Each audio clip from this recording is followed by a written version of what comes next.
Hello everyone and welcome back to our channel. Now, as you are all aware of, we had started with the topic digestion and absorption of the nutrients in the gastrointestinal tract. Okay, so as a part of physiology of the digestive system, which are the main functions of the digestive system, that is the digestion and the absorption of the nutrients. Okay, so we have covered the processes of digestion and absorption in the mouth. Then we have covered the processes of digestion and absorption in the stomach and the small intestine in the last lecture. Okay, so we have seen that most of the digestion and absorption of the food, it takes place. The majority of it will take place in the small intestine. Now, of course, it will start right from the mouth where the salivary amylase is secreted. Okay, but still the time for which the food remains in the mouth, it's very limited. So, very limited amount of digestion or absorption can take place in the mouth.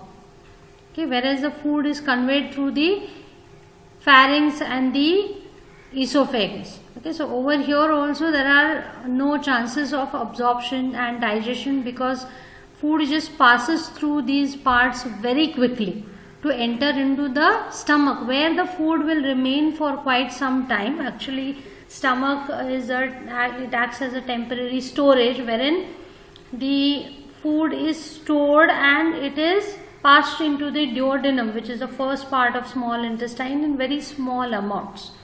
So that proper and complete digestion and absorption of the food will take place. Okay, so we have seen several enzymes which are released, which are responsible for digestion of several types of food like carbohydrates, proteins, fats. Okay, also we have seen the absorptive processes, okay, like osmosis for water, then facilitated diffusion or active transport for the movement of several nutrients, which are the products of the digestion of the food. Okay, so usually the food which we eat is not in the state which can be absorbed. For that matter, the digestion is very important. Okay, so we have seen the several processes of digestion and absorption which takes place up to the small intestine. Now let us continue with the digestion and absorption in the last part of the GI tract, that is the large intestine. Okay, so as we have seen that the digestion, it can take place in two manners. It can be either a mechanical digestion or the chemical digestion. So mechanical digestion is nothing but the food is broken down into still smaller particles. Okay, and the chemical digestion, it takes place with the help of the enzymes, several enzymes. Okay, but the digestive processes in the large intestine are a little bit different. Of course, there are specific types of movements which are responsible for the mechanical digestion in the large intestine. But the chemical digestion, it's a little bit different than it takes place at other places because here the enzymes are not released. Okay, so to start with the mechanical digestion in the large intestine. Now, first of all, to recall the parts of the large intestine, the first part is the cecum, second part is the colon, which is placed differently and it is named accordingly. So this is the ascending colon. Then it makes a turn towards the left hand side, so that's known as a transverse colon. Then it extends downwards, so it is known as descending colon, and the last part is S shape, so it is known as sigmoid colon. And the last part of the large intestine is the rectum, and it ends as anal canal, which opens into the exterior through the anus. Okay, now there is a sphincter which is guarding the opening of the small intestine into the large intestine. That's the last part of your small intestine, right? Ileum, duodenum, jejunum, and the last part is the ileum. So the opening of the ileum into the cecum, which is the first part of the large intestine, it is guarded by a sphincter, as we have seen earlier, right? Ileocecal sphincter or ileocecal valve it is known as. Now normally this particular valve remains partially closed, so that the passage of the chyme, it takes place very slowly. Okay, so it is partially closed, this particular sphincter. However, immediately after the meal, as you consume your food, a gastroileal reflex, it will intensify the peristalsis in the ileum. The peristaltic movements in the ileum which are taking place, those will be intensified. Okay, it will take place more vigorously. So as a result of this, the chyme which is present into this ileum, it will be forced into the cecum, which is the first part of the large intestine. Okay, so this particular sphincter, it is relaxed by this hormone gastrin. Okay, gastrin hormone, which is released by the enteroendocrine cells in the stomach. Okay, now as the chyme moves from the ileum into the cecum, what will happen? The cecum, it will get distended, right, because of the entry of the large amount of chyme into the cecum. So cecum is a very small pouch like structure which is distending downwards, right? So as the chyme enters over here, the walls will start getting distended. Okay, so as a result of the distension, the contraction of this particular sphincter, it will get intensified. Okay, this ileocecal sphincter, it will get contracted. Now as a result of this, what will happen? The movement of the chyme in the backward direction will be prevented. Okay, so that the chyme will move in the forward direction, that is, it should go into the colon. Okay, now let us see what are those different types of movements which are responsible for the further passage of the chyme through the next parts of the large intestine. So as we have seen that there are different types of movements, right? Mixing waves which occur in the stomach, the peristaltic movements which occur in the small intestine, the segmentation also take place. So likewise there are characteristic types of movement which takes place also in the large intestine. That is, the first type of characteristic movement which takes place is the haustral churning. Now remember, the longitudinal muscles in the outer region, it pulls on the wall of the large intestine so that it places the wall of large intestine into small pouch like structure, right? So these are known as haustra. So as the food, it moves from the cecum into the colon, okay, wherein a number of haustra are present. So what will happen? As the chyme moves further, it will fill into these haustra, right, initially. Okay, so they will go on distending as the chyme is getting filled up over here in these pouch like structures. Okay, so at a particular point of distension, what will happen? The contractions in the wall of these haustra will get intensified and it will squeeze the chyme into the next haustra. Okay, so the chyme which is present over here, from cecum it will enter over here, these pouches. So as they get distended, after a particular level of distension, their wall which contains the smooth muscles, they will get contracted and it will push the chyme into the next haustrum. From here it will go into the next haustrum and so on, it will continue. Okay, so as it passes from one haustrum to the next haustrum, due to the contractions of the smooth muscles, it will squeeze on the contents, right? So it will result in haustral churning. So churning of the food material, that is the chyme, will take place. Okay, apart from this, the peristalsis also will take place, but it takes place at a very slow rate as compared to the small intestine. So just 3 to 12 contractions per minute. It is the rate of occurrence of the peristaltic movement in the large intestine. Okay. And one more type of movement also is characteristic of the large intestine, that is the mass peristalsis. Now this mass peristalsis, it takes place at the end. Okay, once all the content reaches into the sigmoid colon, mass peristalsis will occur. Now what is mass peristalsis? It's a strong peristaltic wave which begins at the middle of the transverse colon. So it will begin over here. So it's a strong peristaltic wave. It will begin over here and it will travel along the descending colon. So this type of peristalsis, it will quickly move all the content of the colon and the descending colon and the sigmoid colon into the rectum, so that the rectum will get distended. Okay. Now this particular type of movements which are taking place in the large intestine, usually these take place immediately after the consumption of the meals. Okay. So usually this gastrocolic reflex which takes place, it is initiated after the consumption of the food. So usually it will take place 3 to 4 times a day, because you consume food round about 3 to 4 times per day, right? Okay, so it will occur immediately after the meal, so that the chyme which is entering into the large intestine, it will be passed through, okay, towards the next parts. Okay, so this is to do with the mechanical digestion in the large intestine. Then coming to the chemical digestion in the large intestine.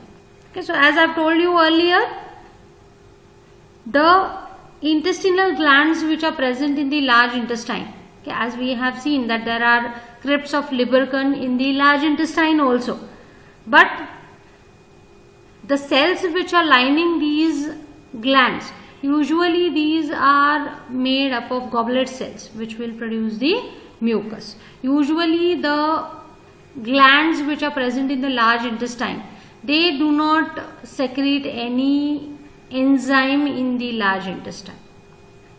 Okay, so mainly it's the mucus which is produced in the large intestine, produced and secreted in the large intestine. Whereas chemical digestion which takes place in the large intestine, it's mainly because of the bacterial activity. Since there are no more enzymes which are secreted in the large intestine, most of the terminal digestive processes, these are carried out by the bacteria. Okay, so now as a result of chemical digestion in the large intestine, few processes of digestion will take place, no doubt, due to the bacterial activity, but mostly this chemical digestion, it is diverted towards the preparation of the chyme to be eliminated. Okay, so just like several enzymes are secreted in the small intestine, these are not secreted over here. Okay, so enzymatic digestion as such will not occur in the large intestine. So rather few digestive processes will take place, but due to mainly the actions of the bacteria. So these will ferment any remaining carbohydrates and it will start releasing the hydrogen, carbon dioxide and methane gases. Now these gases, they will contribute towards the flatus, that is gases are being produced into the large intestine. Now excessive amount of gases, if these are produced in the colon, it will result in flatulence, that is the excessive passage of the gases through the anus, which may take place during the indigestion sometimes. So also the bacteria will digest the remaining proteins to amino acids. Even further, the amino acids are broken down into simpler substances like indole, scatol, hydrogen sulfide and fatty acids. Now these indole and scatole, they mainly are eliminated in the feces, and they contribute towards the odor of the feces. The bad odor of the feces is usually because of these content, indole and the scatole. Now remaining part of the indole and scatole may be absorbed. It may go into the liver, where it is converted into less toxic substances and it is excreted ultimately in the urine. Apart from these, the bacteria can also decompose the bilirubin, which is the breakdown product of the worn out RBCs. Okay, remember the bile pigment bilirubin, which is excreted in the bile. Okay, so this bilirubin is also broken down into a simpler pigment known as the stercobilin. Now this stercobilin, which is excreted in the feces, is responsible for the brown color of the feces. Now, further, the absorption of certain vitamins may also take place. Okay, so the bacterial products, these may include several vitamins which are needed for normal metabolism. Certain vitamin B or vitamin K are also derived from the bacterial products which are normally present in the gut wall. Okay, so these bacteria are a part of normal flora. Now supposing if these bacteria are destroyed, supposing you are consuming certain antibiotics, so they may destroy these bacteria, they may kill these bacteria. So what will happen? The normal digestive process in the large intestine will get affected. So that the feces formation also may get affected sometimes. So the motility and the passage of the feces may also get affected. Sometimes the diarrhea is the side effect which is produced by the antibiotics. So that may be because of the destruction of the bacteria. Now coming to the absorption and feces formation in the large intestine. Okay, now usually as we have seen that the limited amount of digestion will take place in the large intestine because most of it has already occurred in the small intestine. Okay, so what is the main function of the large intestine? To complete the digestive processes by the bacterial activity, absorption of the water, okay, so that the chyme, it is prepared to be eliminated out of the body. Okay, so as it passes through the large intestine, the chyme gets converted into what is called as feces, which is the solid waste which is eliminated from the body through the anus. Okay, so as the chyme passes through the large intestine, remaining amount of majority amount of water will get reabsorbed. Whatever vitamins are present, electrolytes are present, they will get absorbed and it will get converted into solid waste called as feces. Now feces, it comprises of limited amount of water, inorganic salts, okay, certain epithelial cells which are sloughed off due to the wear and tear by the movement of the food, okay, which is coming in contact with the mucosa of the gastrointestinal tract. Certain bacteria may get excreted through the feces. Also there are products of bacterial decomposition. Any unabsorbed digested material from the small intestine which are not absorbed, so they will also get excreted out into feces. Certain indigestible parts of the food. Remember the roughage, the cellulose part of the plants which is indigestible in nature, so it will get excreted out as it is and it should be present, otherwise it will result in constipation. Okay, so there is sufficient amount of roughage which you should involve in your diet. Okay, otherwise proper formation of the feces will not take place. So feces should have a proper consistency. Otherwise it will create problems. We will come to that a little later. Okay, now as I have told you, majority of the water, it will get absorbed from the large intestine. Now usually very little amount of water reaches the large intestine. So the chyme which has a very little amount of water reaches the large intestine. That is say 0.5 to 1 liters of water is present in the chyme. So out of which almost 100 to 200 ml of water is absorbed into the large intestine via osmosis. So very little amount of water is left in the feces. Now this also will depend upon the motility. If the GI motility is slow, more and more absorption of water will take place. If the GI motility is fast, if the contents are moving at a faster rate, what will happen? There will be little time available for reabsorption of the water. So a lot of water will be present in the feces. Okay. Then apart from this, in the large intestine, the ions are absorbed, including the sodium, chloride, certain vitamins are also absorbed. Okay. So this to do with the absorption processes which are taking place in the large intestine. Now coming to the defecation reflex. Okay. Now as we have seen that the main role of large intestine is to prepare the chyme to get eliminated out of the body, right?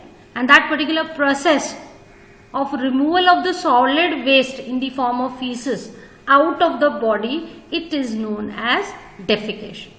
Now this process, it takes place as a result of this defecation reflex. Okay.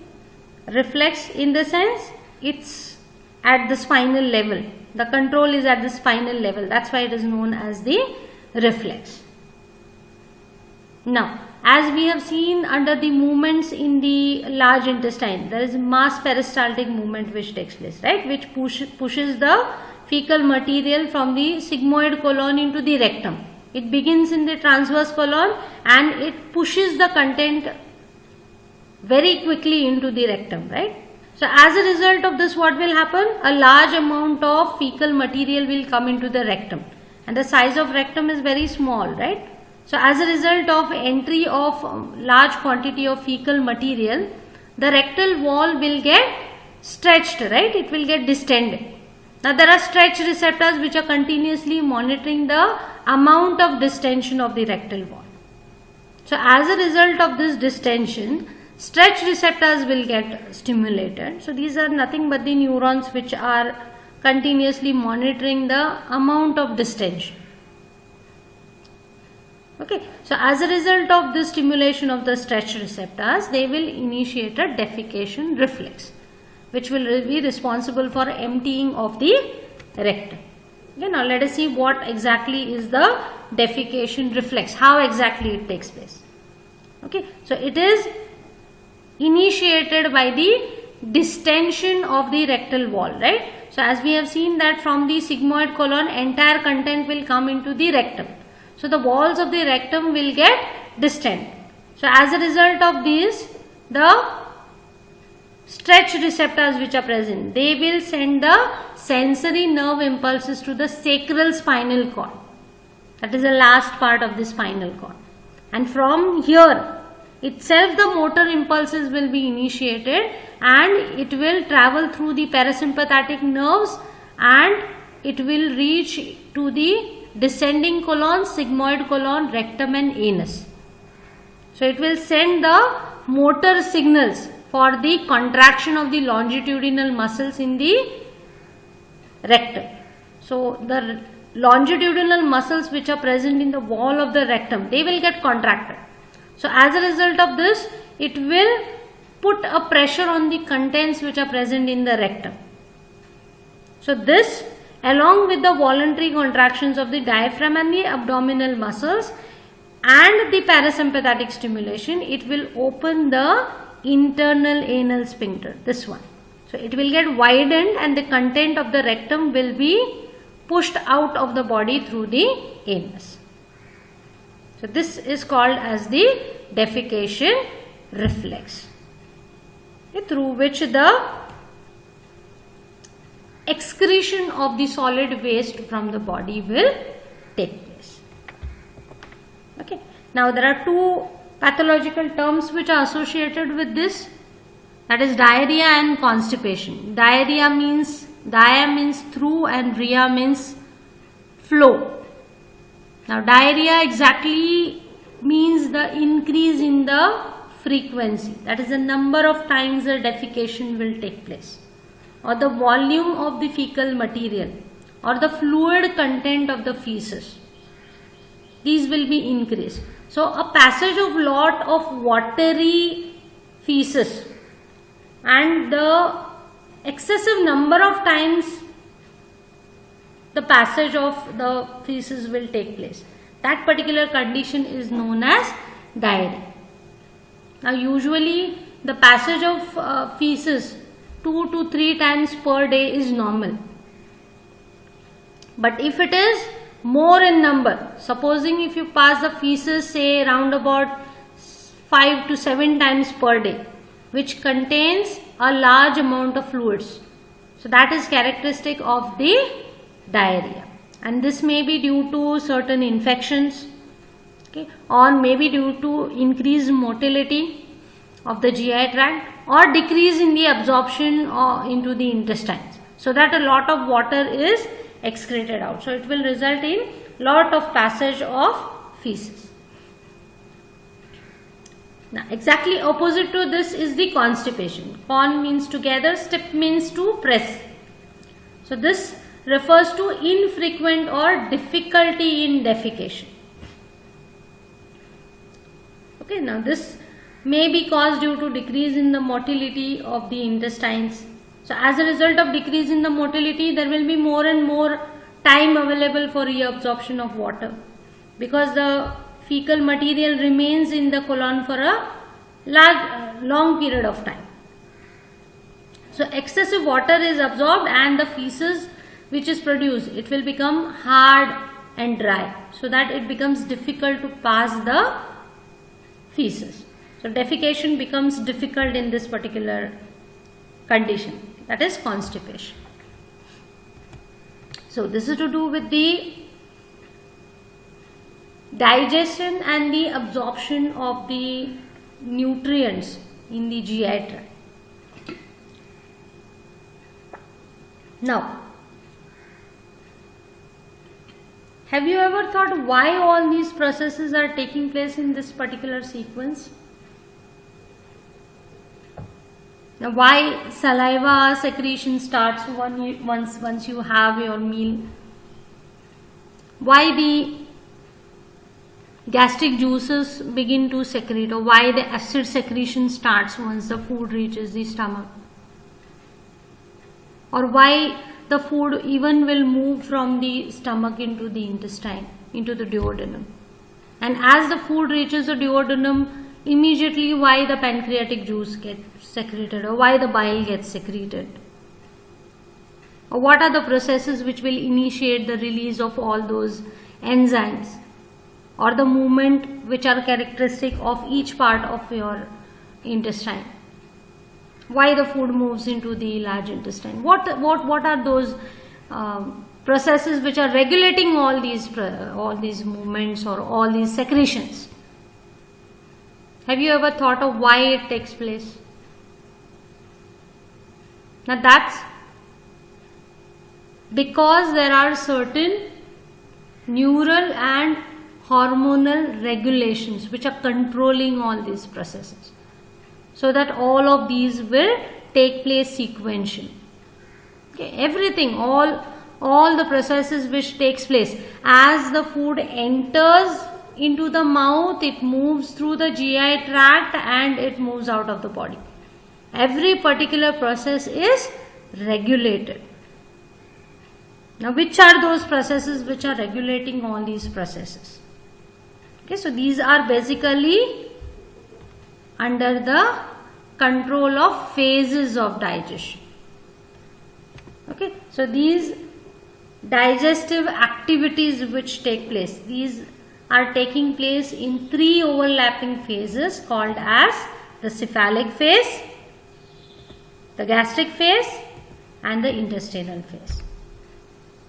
Now cephalic is pertaining to the head. Okay, so basically here in this particular phase, the cranial nerves are controlling the processes. That's why it is called a cephalic phase. In case of gastric phase, obviously it will be related to the stomach, activities which are taking place in the stomach. And the intestinal phase, in the sense control over all the activities which are taking place when the food comes into the intestine.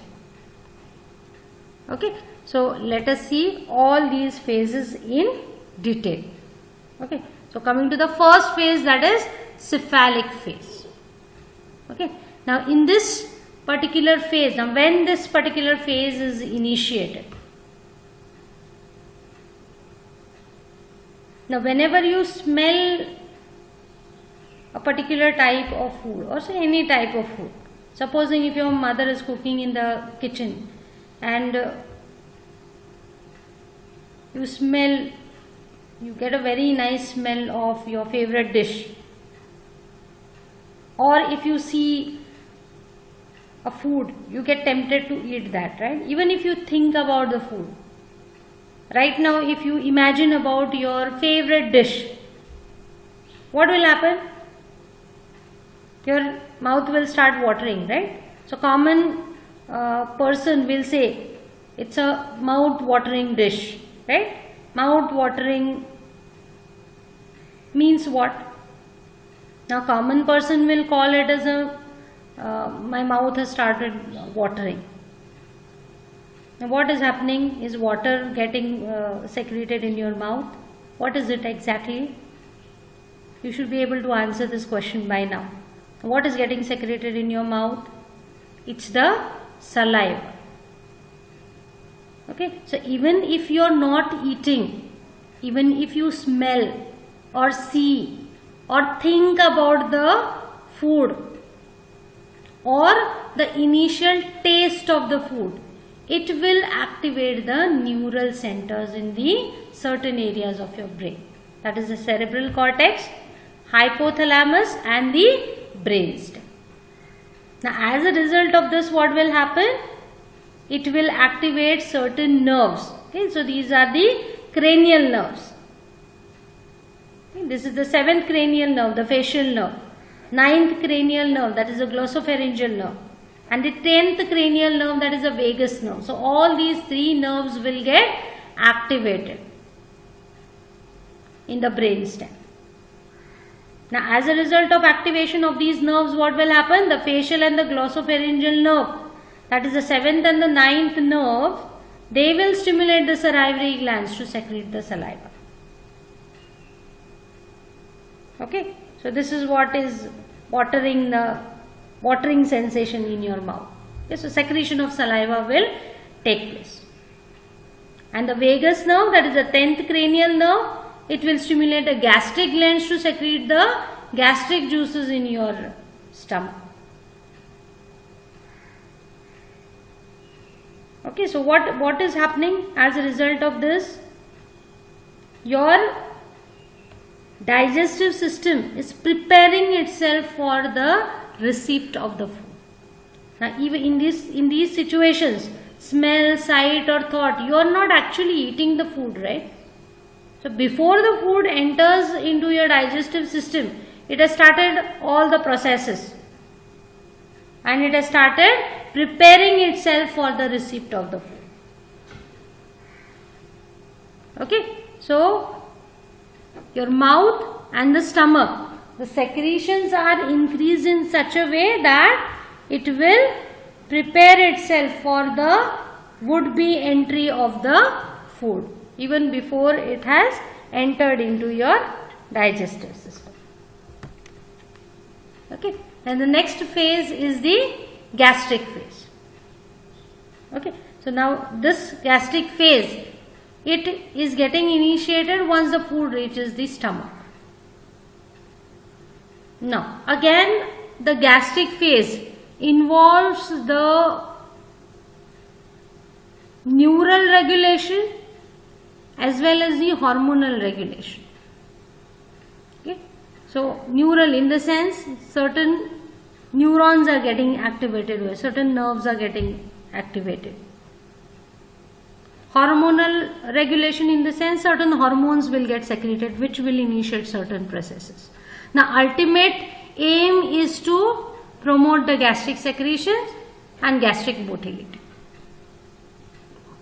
Okay, so once the food reaches the stomach, what should happen? The gastric secretions should start, right? so that the acid is secreted, so that the pepsinogen is released. It should get activated only when acidic pH is encountered over there. Motility, gastric motility should begin. The mixing wave should begin, so that the mixing of the content with the gastric juices should take place. The further movement of the content from stomach into the intestine should take place. Okay, so all these are under two types of regulatory controls, the neural regulation and the hormonal regulation. Okay, so coming to the neural regulation. Now let us see how neurons play a role in regulating all the digestive and absorptive processes in the stomach region. Okay, now as the food is entering into the stomach, what will happen? It will get distended, right? There are rugae which are present. So it's the most distendable organ, as we have seen in our body. So it can accommodate a large amount of food, right? You are eating at a very fast rate. So your stomach has the capability to accommodate all that. So it will get distended. Now as a result of this distension, what will happen? The stretch receptors will get stimulated. So there are certain neurons which are regulating the stretching of the walls of the stomach. So these will get stimulated. Also there are chemoreceptors which are present. So there are certain neurons which are regulating the pH of your content of the stomach. Okay, so they are monitoring the pH of the stomach kind. Okay, so now as the stomach walls are getting distended because of the entry of more and more food, or the increase in the pH of the stomach. Now usually the stomach has an acidic pH. Now when you consume the food, it will contain large amount of proteins. Okay, so as a result of this, what will happen? The pH will increase into the stomach. Okay, so as a result of this change in the distension and the change in the pH, which is sensed by the stretch receptors and the chemoreceptors, so both of these will get activated and a neural negative feedback loop will set in motion. Now why there is a negative feedback? Feedback in the sense, when it takes place, a negative feedback whenever there is any alteration in the normal physiology of the body. What happens? Your body, will it keep quiet? No, it sets in homeostatic processes, right, to bring all the situations to normal, right? Now normally the gastric distension should not be much, or the pH should be acidic in nature. So normal situation has got disrupted over here, right? So the food which is entering in the stomach, it disrupts the homeostasis, right, by increasing the pH of the gastric juices or distension. So these are sensed by the chemoreceptors and the stretch receptors which are present in the stomach.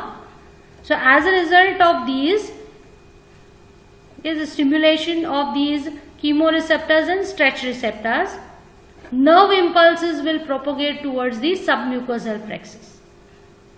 Remember the layers of the GI wall which we have seen, there is a submucosal plexus which is a network of neurons, right? So it will initiate nerve impulses towards the submucosal plexus. So as a result of this, it will activate the parasympathetic neurons and the enteric neurons. Remember the enteric nervous system, it is continuously monitoring and regulating the GI motility and secretions, right? As a result of these nerve impulses, it will initiate the waves of peristalsis. Okay, so peristaltic movements will be increased, the mixing waves will increase. Also, it will stimulate the gastric glands to produce more and more gastric juices. Okay, so parietal cells will be stimulated to secrete HCl, and the smooth muscles in the wall of the stomach, they will get contracted more vigorously, as a result of which the mixing of the food will take place with the gastric juices which have been secreted. And when these peristaltic movements, they are strong enough, gastric emptying will take place. That is, there will be movement of the food content from the stomach into the duodenum. Okay, now as a result of this, what will happen? As a result of movement of the chyme further, what will happen? The pH of the chyme will decrease. Okay, because the gastric juices have also been secreted, right? So the pH of the chyme will decrease. So also it has been moved further. So distension of the stomach wall will also get decreased, right? Because the chyme has passed into the small intestine. So as a result of this, it will result in the suppression of the secretions of the gastric juices. So it will bring back to the normal situation. The pH is also reduced and the peristaltic movements also will get reduced. Okay. Apart from this neural regulation, there are hormonal regulations also. So remember, the gastric glands have specific types of cells which produce different types of substances, right, which we have seen. Certain cells, surface mucous cells, mucous neck cells, they produce mucose. Then parietal cells produce the HCl intrinsic factor. Chief cells, it produce the pepsinogen gastric lipase. And there are one more type of cells known as the G cells. These are enteroendocrine cells. So it produces an hormone called as gastrin, which is mainly regulating the events which are taking place in the stomach. Okay, now this gastrin, it is not secreted directly into this pits, okay, gastric pits, but it's a hormone, okay, so which is secreted by the enteroendocrine cells. So it will be actually released into the interstitium. It will get entered into the blood. Okay, it is making a round trip throughout your body and finally it reaches your digestive system and then it will act on the digestive system. Now why this hormone is getting released? What makes these gastric glands to release the gastrin hormone? It's because of the distension of the stomach by the chyme. When the chyme enters the stomach, distension takes place. So it will stimulate the release of hormone gastrin.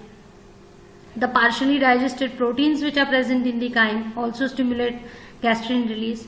The high pH of the chyme due to the presence of the food in the stomach also secretes the gastrin. Or say if you consume certain types of food which contain caffeine, or the acetylcholine which is released from the parasympathetic neurons.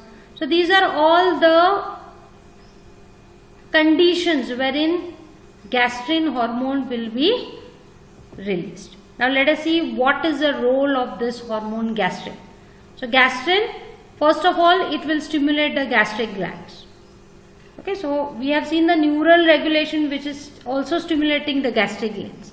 Now in addition to that, this hormone gastrin is also stimulating the gastric glands to secrete large amount of gastric juices. So this will in turn help in decreasing the pH because more and more acid is getting secreted. Okay, so also it strengthens the contractions of the lower esophageal sphincter. Remember what is the role of lower esophageal sphincter? It is present at the junction of the esophagus and the stomach. So this sphincter will guard the movement of the contents from the esophagus into the stomach. So also it prevents the backward movement of the contents from the stomach to the esophagus. So when the contractions of the smooth muscle in the stomach takes place, the chyme should not move in the reverse direction. It should not go back into the esophagus. Otherwise what will happen? It's actually acidic in nature, right? Acidic, it has become acidic now because the gastric glands are secreting more and more gastric juices. There will be more and more acid which is present in the chyme. So if it moves back into the esophagus, what will happen? It will damage the esophagus because the mucous protective layer is not present in the esophagus. It is present only in the stomach. So that reflux, that particular process, the reverse movement of the content is known as reflux. Okay, so this gastric reflux is prevented by increase in the tone of this lower esophageal sphincter, which is promoted by the gastrin, so that the backward flow of the content should not take place. So also it increases the motility of the stomach, and it also relaxes the pyloric sphincter, so that the movement of the chyme from the stomach will take place in the duodenum. So it prevents the backflow by increasing the tone of lower esophageal sphincter, whereas at the pyloric end it is relaxing the pyloric sphincter, so that the content will be pushed into the duodenum and gastric emptying will take place.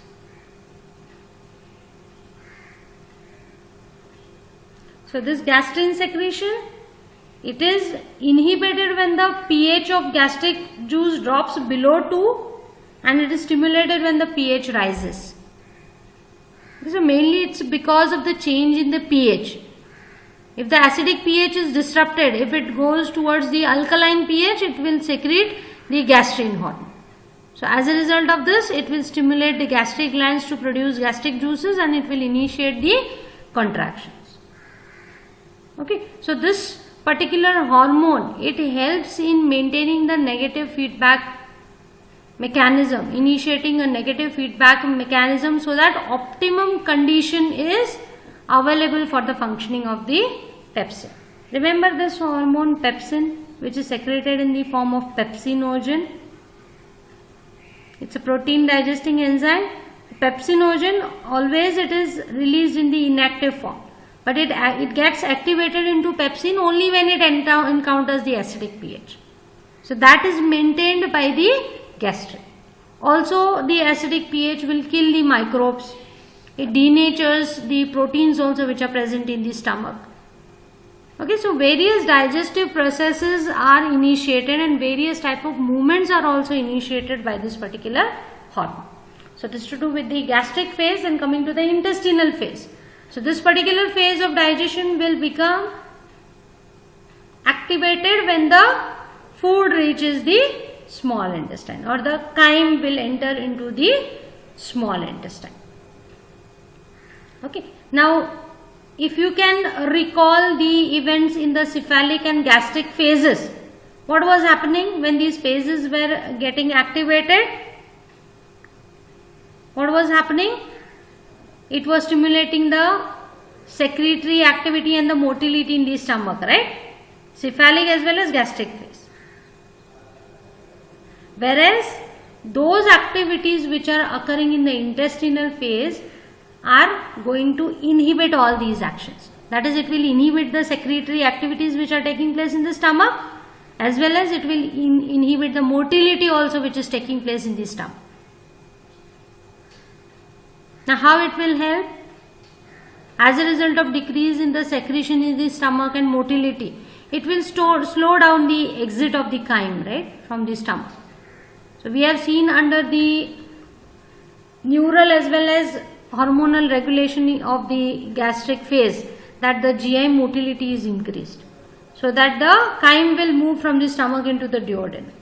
But as intestinal phase begins, as the food is entering into the small intestine, it will reverse all these activities, so that the duodenum is prevented from getting overloaded.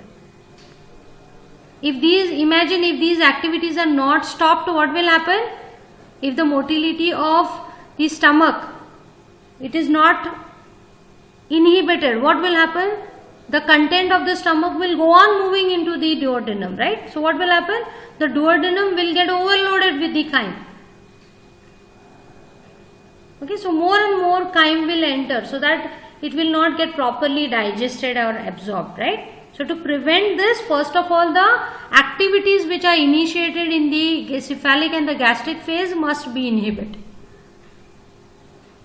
And in addition to this, there are several responses which are stimulated, which will help in continuation of the digestion of the food in the intestine. And these activities are again under control of neural regulation and the hormonal regulation, just like the gastric phase. Okay, so coming to the neural regulation. Now as the distension of the duodenum takes place, Due to the entry of the chyme, what will happen? Enterogastric reflex will be initiated. So there are stretch receptors again in the wall of the duodenum. So they will sense the stretching of the wall of the duodenum and will send the nerve impulses to the medulla oblongata. So as a result of this, from here the parasympathetic stimulation will get inhibited. Remember, under the neural regulation of the gastric phase, the parasympathetic stimulation takes place, right? So this parasympathetic stimulation is inhibited and the sympathetic nerves are stimulated towards the stomach. As a result of this, what will happen? As a result of parasympathetic stimulation, what was happening? The gastric secretion as well as motility. That is, the motility and the secretion in the stomach was stimulated, right? So now, as a result of inhibition of parasympathetic stimulation, what will happen? The gastric secretion as well as motility, it will get inhibited. And what will happen? It is stimulating the sympathetic nerve. So this will have exactly opposite action to the parasympathetic stimulation. That is, it will also depress the secretions as well as motility in the stomach. Okay, so gastric motility is inhibited and there is an increase in the contraction of the pyloric sphincter. So pyloric sphincter, which guards the opening of stomach into the duodenum, its contraction will increase. So as a result of this, what will happen? There will be decrease in the gastric emptying. So it will prevent the duodenum from getting overloaded by the movement of chyme from the stomach. Then coming to the hormonal regulation. Remember this particular diagram of the details of small intestine. This is a villus and this is the intestinal glands, which is lined by different types of cells, out of which one of the type of cell is enteroendocrine cells. Now there are three types of enteroendocrine cells in the intestinal glands. These are also known as crypts of Lieberkühn. So these endocrine cells which are present in these crypts of Lieberkühn, these are of three types as we have seen earlier. Okay, there are CCK cells which produce the hormone cholecystokinin CCK. There are S cells which are producing the hormone secreting, and there are K cells which are producing one more hormone GIP. Now out of these, the two hormones cholecystokinin and secreting, these are the two main hormones which are regulating the intestinal phase. Now this hormone cholecystokinin, it is released in response to the amino acids and fatty acids which are released from the partially digested proteins as well as triglycerides which reach your small intestine, because already the digestion has started in the mouth as well as in the stomach, right? Okay, mainly for these two it starts in the stomach. So partially digested proteins and partially digested triglycerides will come to the intestine. So they will get converted further into the amino acids and fatty acids. So these in turn will release the hormone CCK or cholecystokinin. Now what is the role of this cholecystokinin? It stimulates the secretion of the pancreatic juice. Remember this particular figure, this is your duodenum, where exactly the food has entered now, or the chyme has entered. Now as the chyme enters, what happens? The pancreatic juice will get released. Now why it is getting released? It's because of this hormone CCK. So this is controlling the release of the pancreatic juice. Even this particular hormone will act on the walls of the gallbladder. This is the gallbladder, right? Which stores the bile which is produced by the liver. So it will contract the walls of the gallbladder. So as a result of this, it squeezes the bile which is stored over here. It will move into cystic duct. Then it will go to the common bile duct. It will join with the pancreatic duct and it will enter into the duodenum through this opening called as hepatopancreatic ampulla. That is a distension, right? Or ampulla of water.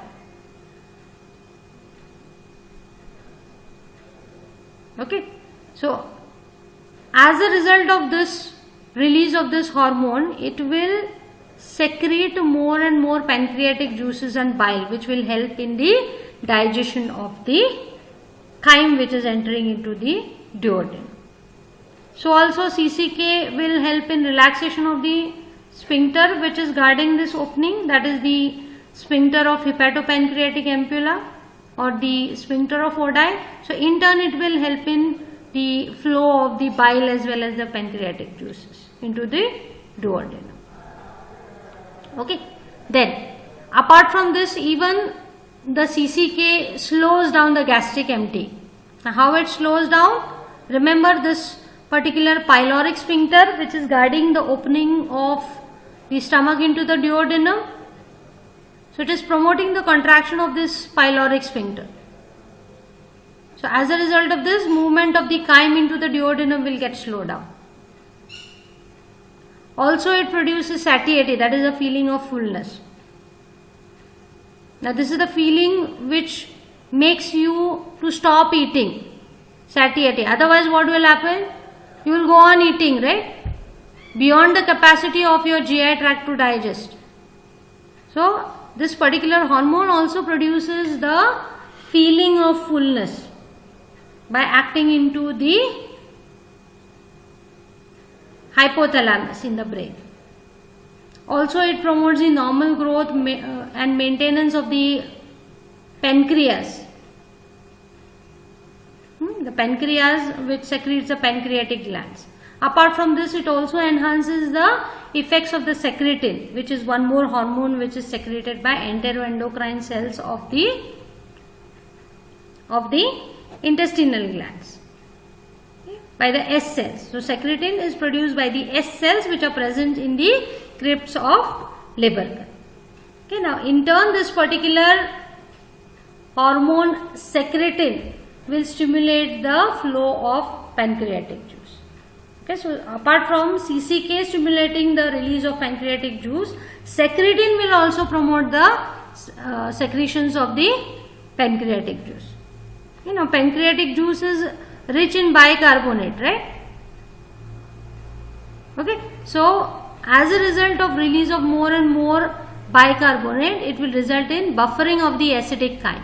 Now the chyme which has entered into your small intestine is acidic in nature, right? Because HCl is present over there. So this bicarbonate which is released into the pancreatic juice, it will start buffering the acids which are present in the chyme, which is reaching the duodenum. So also secretin will inhibit the secretion of gastric juices, because the processes in the stomach will get decreased or inhibited. Also it promotes the normal growth and maintenance of pancreas, just like CCK. And in turn this secretin also enhances the effect of CCK. Remember, CCK also stimulates or enhances the activity of secretin. So both of these hormones will enhance each other's activity. Okay, now what is the main role of this secretin? It is buffering the acid which is present in the chyme, which reaches the duodenum. And it also slows down the production of the acid in the stomach. So that's the main role of the hormone secretin. Okay, so this to do with the phases of digestion which are normally controlling all the processes, digestive and absorptive processes which are taking place in the various parts of the GI tract. Okay, so this is the reference. Thank you for watching.